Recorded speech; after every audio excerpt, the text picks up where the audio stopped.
સુપ્રભાત, good morning, શુભ સવાર. આજનો આલેખ એ સર્વને સમર્પિત કરવા માંગુ છું જેમણે કોઈ પણ જવાબની અપેક્ષા વગર સવાર સાથે શુભેચ્છાઓ પાઠવી મારા દિવસને સજાવ્યો અને વધાવ્યો છે. સવારની શુભેચ્છા મૌખિક કે લિખિત હોય, જે જોતા કે સાંભળતા વેત મનમાં ખુશી અને મુખ પર મંદ સ્મિત ચોક્કસ છોડી જાય. શરત માત્ર અંતર્મનની સ્ફૂર્તિ કેટલી રાખો છો? ઓમ નમઃ શિવાય. જય શ્રી કૃષ્ણ. રાધે રાધે. જય માતાદી. જય શ્રી રામ. જય જિનેન્દ્ર. જય મહાવીર સ્વામી. જય સ્વામિનારાયણ. અનંત નામમાંનું કોઈ પણ એકવાર શાંતિપૂર્વક મનમાં બોલી સાંભળી જુઓ. કેટલી સાંત્વના મળે છે એની અનુભૂતિ કરો. આજે હજુ પણ ઘણાની સવાર આવા શુભ શબ્દોથી શરૂ થાય છે. મુખમાં હરિનું નામ એકવાર વસી જાય પછી એને યાદ રાખવાના પ્રયાસ કરવા નથી પડતા, એ આપમેળે બોલાઈ જાય. સંસ્કાર, આદત અને અવલોકન નાનપણથી વર્તન સાથે ઘડાઈ જાય છે. મોડર્ન યુગ આવા સંસ્કારથી અજાણ નથી, પણ વ્યસ્ત અને શિસ્તબદ્ધ રહેવામાં જૂનવાણી અદબને નજરઅંદાજ કરે છે. ગુડ મોર્નિંગમાં પણ બધું ગુડ જ હોય છે. શાળાના એ દિવસો ઉતાવળમાં, સુસ્તીમાં, અડધી ઊંઘમાં, પરાણે હાથ જોડી રાખી, એક આંખ મીચીને કે અધખુલી આંખે ઇતર પ્રવૃત્તિ અને અડપલા કરતા કરતા કરેલી પ્રાર્થના હજી સુધી યાદ છે. એ ગેરવર્તન, અસભ્યતા, બેશરમી ને બેદરકારી હવે છેક સમજાય છે. દેકારા સાથે શિક્ષકનું સ્વાગત કરવામાં ભાવ કરતા બાળપણની અબૂધ મસ્તી વધુ હતી. શરમ, સંકોચ, અવિવેક કે અધૂરું જ્ઞાન આ બધાનું કારણ હોવાનું શક્ય છે. પરાણે હસીને કરેલો આભાર અને મજાકમાં કહેલું સોરી નહીં ભૂલાય હો. આને વેવલા વેળા કયા હોય એમ માનીને પ્રયત્નો ન કર્યા કે પછી બીજાની શુભેચ્છાઓની અવગણના કરી હતી. આપણને કોઈ સારા ભાવથી યાદ કરે ન ગમે. બાળપણમાં શીખ્યા હતા શુભેચ્છાનો પ્રતિભાવ આપવો જરૂરી છે. અનુસર્યા હોત તો કદાચ આજે આદત ચોક્કસ પડી ગઈ હોત. ભલે એ સુવચન હોય કે ભગવાનનું નામ હોય. કોઈ પ્રત્યુત્તર ન મળે તો એકવાર સ્વયં બોલી લેવું, પણ જેમ મોટા થતા ગયા એમ ભૂલાતું ગયું. ક્યારેક પ્રત્યુત્તર દેવાનો કંટાળો આવ્યો કે કંકાસ લાગ્યો, ક્યારેક લપ લાગી તો ક્યારેક પરાણે કરવાનું કામ લાગ્યું. આજના સોશિયલ મીડિયામાં લાઇકના ભૂખ્યા પેટને ભરવું પણ પડે મેળવવા માટે. જો હવે જાગ્યા છો તો ત્યારથી સવાર જાણો. આપકા ચહેરા મેરે લીએ લકી હૈ, આ વિજ્ઞાપન જોઈ હશે. આ વિજ્ઞાપનનો ખરો અર્થ નાની બાળકીની નજાકત ભરેલી નિખાલસતામાં બતાવ્યો. કુંબળી વયને પ્રિયજનનો સ્મિત સભર ચહેરો લકી લાગતો હોય તો આપણે પણ કોઈને પ્રિય કે લકી ચામ ન થઈ શકીએ? વિજ્ઞાપનમાં દર્શાવેલી સ્મિતની કિંમત રૂપિયામાં ચૂકવાઈ હશે, પણ આપણા સ્મિતની અનેક ગણી કિંમત આપ્તજનની ખુશીમાં સમાયેલી હોય છે. મોઢું ચડાવેલી મૂર્તિમાં ભલા કોને રસ પડવાનો હતો? મને યાદ છે મારો પરિચય એક સિનિયર સિટીઝન સાથે દરરોજ નીચ સમય પર થતો. જે ભેટો માત્ર એક હસતા મુખવટાનો વ્યવહાર જ હતો, કોઈ જાન કે ન પહેચાન. એમને મારા ચહેરાનું એકમાત્ર અધકચરું મંદ સ્મિત પસંદ હતું, જે એને ખુશ કરી દેતું. એમને કશું પોતાપણા જેવું લાગતું, જે કદાચ બોલવા આકર્ષિત કરતું પણ અટકી જતું. એમણે રૂબરૂ મુલાકાત દરમિયાન આ વાતનો ખુલાસો કર્યો, જે ખરેખર મોટી વાત હતી. જાણ્યા પછી મેં પણ અંદર અંદર કોકને ગમતા હોવાનો થોડો ગર્વ લીધો. એવું જ મારા એક બીજા પ્રિયજનનું માનવું છે કે મને લોકો સાથે હસીને જોવું ગમે છે. અજાણ્યા સામે હસવું થોડું વિચિત્ર વર્તન લાગે, પણ હસીને જોવામાં ખોટું શું અને ખોટ પણ શું? હા, કોઈ ફાયદો ન ઉઠાવી જાય એટલો દ્રષ્ટિભેદ પરખ જરૂર કેળવશો.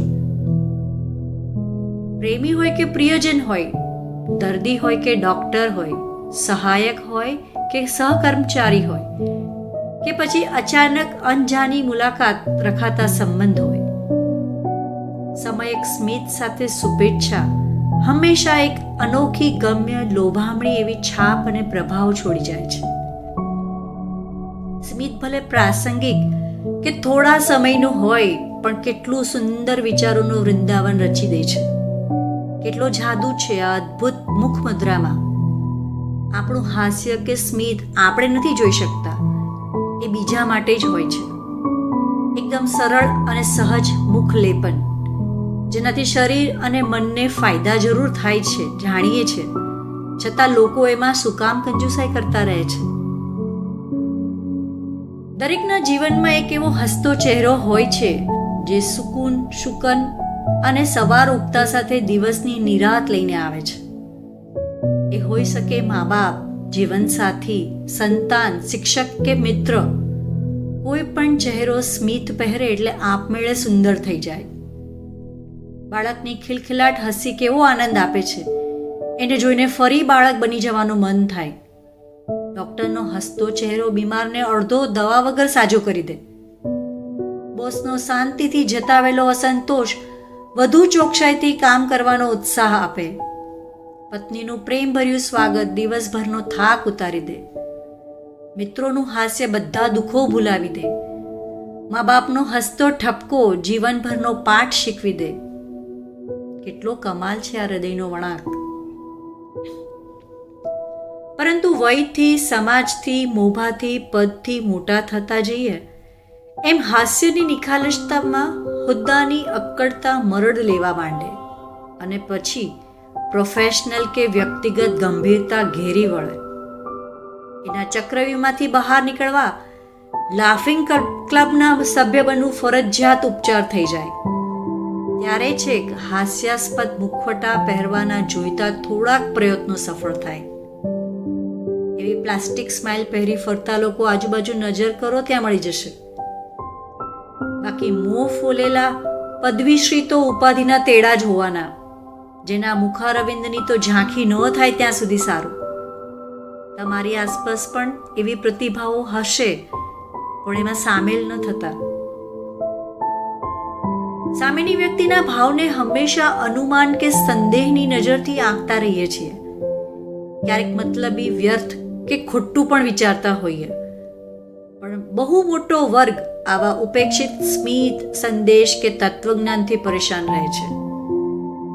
સવાર પડતા જ શુભેચ્છાઓ ઠાલવતા પરોપજીવીઓ જીવ ખાઈ જતા હોય એમ લાગે.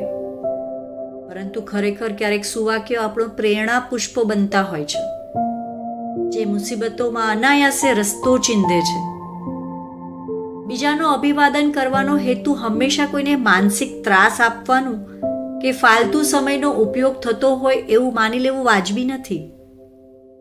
આપણી આંતરિક અકળામણો આપણને અભિવાદનનો પ્રત્યુત્તર દેતા અટકાવે કે અકળાવે છે. એને આપણી માનસિક અસ્થિરતા માની શકો.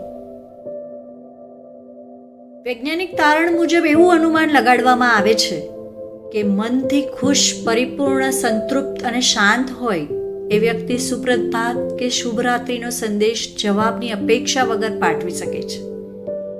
એટલે બાકી બધા બીમાર ન ગણવા. શુભેચ્છકની લાગણીઓને માન દેવું રહ્યું. જવાબ ન દઈએ તો આપણે કઈ હરોળમાં સ્થાન પસંદ કર્યું છે એ આપણાથી વધારે સારું કોઈ ન માપી શકે. પણ એક સલાહ જરૂર દેવા માંગીશ. આવા પરોપકારી શુભચિંતકો આપને મળે તો એનો દિલથી આભાર જરૂર માનવો.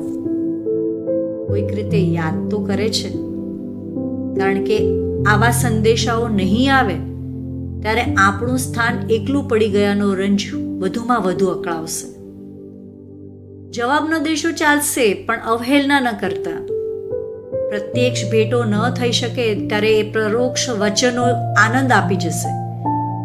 ભલે ને બોલતા શબ્દ ન હોય, એક ટેક્સ્ટ પણ એવો ગમવા લાગશે.